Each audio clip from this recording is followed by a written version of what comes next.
host, Mitchell J. Rabin, and I'm very glad you're joining us again today. Today we're going to have another very interesting show. We are seated with the author of this book, Zen Wrapped in Karma, Dipped in Chocolate, by Brad Warner. Brad has a really interesting background, diverse to say the least. It began, well, not out of the womb, but soon thereafter he was involved in punk rock. And he has morphed since into a number of really different kinds of activities. The latest one being, and what seems most permanent in an otherwise impermanent world, is Zen. As a Zen student to start with, and now actually as a teacher, and travels around to different Zen temples and centers across the United States, speaking about his practice, speaking about his books, and sharing his knowing with the people at these places. So thank you so much for being on the show.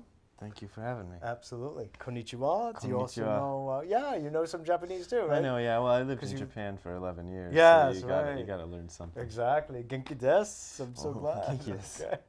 Very good. So what is it that first brought you, magnetized you into Zen from the life that you had been living as, shall I say, a punk rocker? Right. Well, it was kind of the same thing that drew me to Zen as what drew me to punk, because when I grew up in the late 70s, early 80s, I was into rock music. I'd played guitar already, but it seemed like nothing that was popular at the time, especially where I lived in rural Ohio, was very relevant. It was all kind of fake and plastic and top 40 and just didn't mean anything to me. Mm-hmm. So I was looking for something relevant, and when I came across the punk rock scene, it seemed like these were people who were trying to actually say something and make a statement. There are different flavors of punk rock, you know, and some people kind of associate punk rock with just drugged out, you know, weirdos with spiky hair. The other side of that That's been my general impression. Yeah.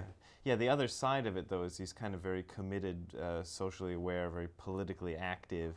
Yeah, there's definitely been a social and political message in lots of it.